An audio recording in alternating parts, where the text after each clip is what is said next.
بسم اللہ الرحمن الرحیم الحمد للہ رب العالمین والصلاة والسلام علی سید الانبیاء والمرسلین۔ عید الفطر کی آمد ہے، آج 27واں روزہ ہو گیا ہے، اور اب تو ایسے سمجھیے جیسے عید الفطر دستک دے رہی ہے، دلوں پر دستک دے رہی ہے، معاشرے میں دستک دے رہی ہے، اور لوگ بڑی بے صبری سے انتظار کرنے لگے ہیں کہ اب 2 روزے رہ گئے، اب 3 روزے رہ گئے۔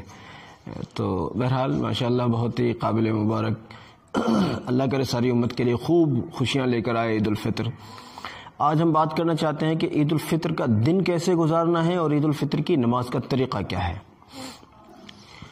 سب سے پہلی بات عرض کرتا ہوں، ایک ایسا عمل جس سے امت میں عام طور پر غفلت پائی جاتی ہے، اور وہ عمل ہے عید کی جو رات ہے، یعنی جیسے مان لیجئے صبح میں عید ہے تو آج کی جو رات ہوتی ہے، یعنی عید سے ایک دن پہلے کی رات، یعنی وہ رات جس رات میں چاند دکھتا ہے، جس کو لوگ عرف عام میں چاند رات بھی کہتے ہیں، وہ رات عبادت کی رات ہے۔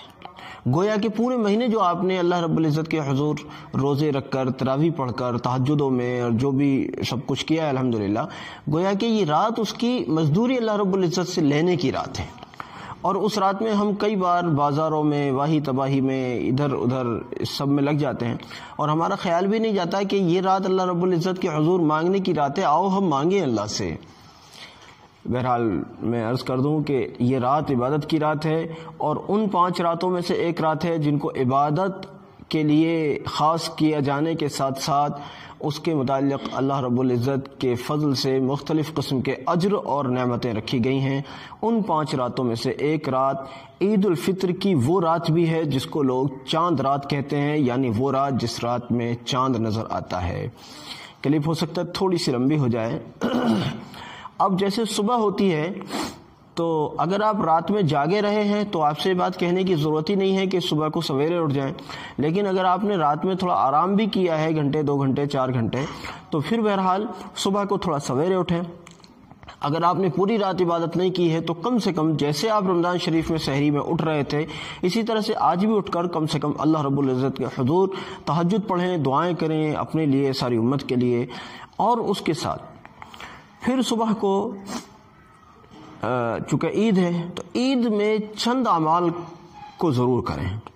ایک تو یہ کہ عید کے دن صبح کو سویرے نہا لیں، سویرے غسل کر لیں، اور اس بار لاک ڈاؤن میں بطور خاص، کیونکہ عید کی نمازیں ایسے ہی ہوں گی بس ٹائم بے ٹائم اپنے اپنے گھروں میں، تو جلدی فارغ ہو جائیں تاکہ عید کی نماز کے لیے دوسرے ساتھی ہمارے انتظار میں نہ رہیں۔ ایک بات۔ دوسری بات، عید کے دن غسل کریں، دوسرے مسواک کریں۔ اگر مسواک نہیں ہے تو برش وغیرہ یا جو بھی آپ کرتے ہیں وہ کریں، اصل تو مسواک ہی کرنی چاہیے۔ تیسرے، اپنے جو اللہ رب العزت نے ہمیں میسر کیے ہیں ان کپڑوں میں سب سے بہتر کپڑوں کا استعمال کیا جائے۔ سب سے بہتر کپڑے جو اللہ نے آپ کو دے رکھے ہیں وہ کپڑے پہنیں۔ یہ ضروری نہیں ہے کہ آپ نئے کپڑے ہی پہنیں گے، یہ ضروری نہیں ہے کہ آپ نئے کپڑے ہی پہنیں، بس یہ ہے کہ آپ کو جو میسر ہے ان میں جو اچھا ہے اس کو آپ پہن لیں، بس یہ بھی بہتر ہے، یہ بھی کافی ہے۔ اس کے ساتھ ساتھ اگر آپ مرد ہیں تو خوشبو لگائیں۔ عورتیں چونکہ گھر سے باہر خوشبو لگا کر نہیں جا سکتی، ان کے لیے سخت گناہ کی چیز ہے، اس لیے میں نے یہ عورتوں اور مرد والی بات بطور خاص کہی ہے۔ دوسری بات، ترمذی وغیرہ کی روایت سے بات معلوم ہوتی ہے کہ نبی صلی اللہ علیہ وسلم عید الفطر کو جب جاتے تھے تو کچھ نہ کچھ میٹھا کھا کر جاتے تھے۔ اس میٹھے کے طور پر آپ کھجور وغیرہ بھی لے سکتے ہیں، اور جب عید الاضحیٰ میں جاتے تھے یعنی بقر عید میں جاتے تھے تو کچھ کھا کر نہیں جاتے تھے، یہ بات خیال میں رہے۔ اور اگر مان لیجیے آپ پڑوس کی مسجد میں جا کر نماز پڑھتے ہیں، یا چونکہ عیدگاہیں تو بند ہیں اس لیے بات مسجد کی میں نے کہی ہے، تو تکبیرات تشریق کا اہتمام کیجیے۔ اللہ اکبر لا الہ الا اللہ واللہ اکبر وللہ الحمد۔ اس کلپ کو ہم یعنی اس دعا کو، اس تکبیرات تشریق کو ہم پیچھے کی 2-3 کلپس میں لکھ کر بھی بتا چکے ہیں، وہاں دیکھا جا سکتا ہے۔ بہرحال اس کے علاوہ اب جب آپ عید کی نماز کے لیے تیار ہو گئے ہیں، چاہے گھر میں پڑھ رہے ہیں یا مسجد میں آپ کی کھلی ہوئی ہے اگر، یا جہاں جو بھی صورت ہے، بہرحال جب آپ نماز عید کے لیے پہنچ گئے ہیں، اب دو صورتیں ہیں، یا تو آپ امام بنا دیے گئے ہیں یا آپ مقتدی ہیں اور دونوں کی نماز میں کوئی بہت زیادہ لمبا چوڑا فرق نہیں ہے۔ صورت یہ ہے کہ اگر آپ مقتدی ہیں تو امام کے پیچھے ہونے کی نیت کریں گے، اگر آپ امام ہیں اور آپ کے پیچھے خواتین بھی ہیں تو آپ ان کی امامت کی نیت کر لیں، بس اتنا کافی۔ اب آپ نماز شروع کر رہے ہیں، بس نیت اتنا کر لیجئے کہ ہم امام کے پیچھے عید الفطر کی نماز پڑھتے ہیں، بس اگر آپ نے اتنی بات اپنے دل میں سوچ لی تو آپ کی نیت ہو گئی۔ اگر آپ امام ہیں تو یہ سوچ لیں کہ ہم عید الفطر کی نماز اس مرد اور خواتین کے اس مجمع کو پڑھا رہے ہیں، اور بس اتنا سوچ لینا دل میں کافی ہے۔ اب وہ جو کہا جاتا ہے جی میں نیت کرتا ہوں اتنے رکعات فلاں، یہ سب کی ضرورت نہیں ہے۔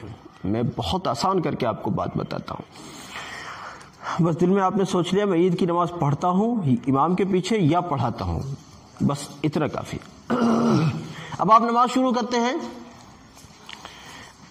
آپ کہتے ہیں اللہ اکبر، آپ نے کہہ کر ہاتھوں کو باندھ لیا۔ آپ کو الٹا لگ رہا ہے، میں چلیے آپ کے حساب سے دکھاتا ہوں، اب آپ کو سیدھا لگتا ہے۔ آپ نے اپنے ہاتھوں کو ناف کے نیچے باندھ لیا، اللہ اکبر کہہ کر آپ نے اپنے ہاتھوں کو ناف کے نیچے باندھ لیا اور ثنا سبحانک اللہم کی کو پڑھنا شروع کیا۔ جب ثنا سبحانک اللہم آپ کا ہو گیا، اس کے بعد پھر دوبارہ سے اللہ اکبر کہیں، ہاتھ اٹھائیں اور اللہ اکبر کہتے ہوئے ہاتھوں کو چھوڑ دیں۔ پھر دوبارہ سے ہاتھوں کو اٹھائیں، اللہ اکبر کہتے ہوئے ہاتھوں کو چھوڑ دیں۔ آپ 2 بار چھوڑ چکے ہیں۔ پھر آپ ہاتھوں کو اٹھائیں، اللہ اکبر کہتے ہوئے پھر دوبارہ سے ناف کے نیچے باندھ لیں۔ 2 بار چھوڑ دیے تھے، تیسری بار میں آپ نے ہاتھوں کو باندھ لیا۔ اب قرات کریں، سورہ فاتحہ پڑھیں اور جو بھی سورت آپ کو یاد ہے یا پڑھ سکتے ہیں وہ پڑھیں۔ اس کے بعد رکوع کریں، سجدے کریں، پھر دوسری رکعت کے لیے کھڑے ہو جائیں۔ دوسری رکعت میں کھڑے ہو کر پہلے سورہ فاتحہ یعنی الحمد شریف پڑھیں، اس کے بعد جو بھی سورت آپ نے پڑھنی ہے، جو بھی سورت آپ کو یاد ہے اس سورت کو پڑھیں، اور اس کے بعد جب سورت آپ کی مکمل ہو گئی تو رکوع میں نہیں جانا ہے، بلکہ ہاتھ اٹھانا ہے۔ سورت مکمل کرنے کے بعد ہاتھ اٹھانا ہے اور اللہ اکبر کہتے ہوئے ہاتھوں کو چھوڑنا ہے 1 بار، پھر دوبارہ ہاتھوں کو اٹھانا ہے، اللہ اکبر کہتے ہوئے ہاتھوں کو چھوڑ دینا ہے 2 بار ہو گیا، پھر ہاتھوں کو اٹھانا ہے، اللہ اکبر کہتے ہوئے پھر ہاتھوں کو چھوڑ دینا ہے 3 بار ہو گیا۔ آپ نے 3 بار ہاتھوں کو اٹھایا اور ہاتھوں کو اللہ اکبر کہتے ہوئے چھوڑا، 3 بار آپ نے یہ کام کیا۔ اس کے بعد پھر آپ کو اللہ اکبر کہتے ہوئے رکوع میں جانا ہے، ہاتھ نہیں اٹھانے ہیں۔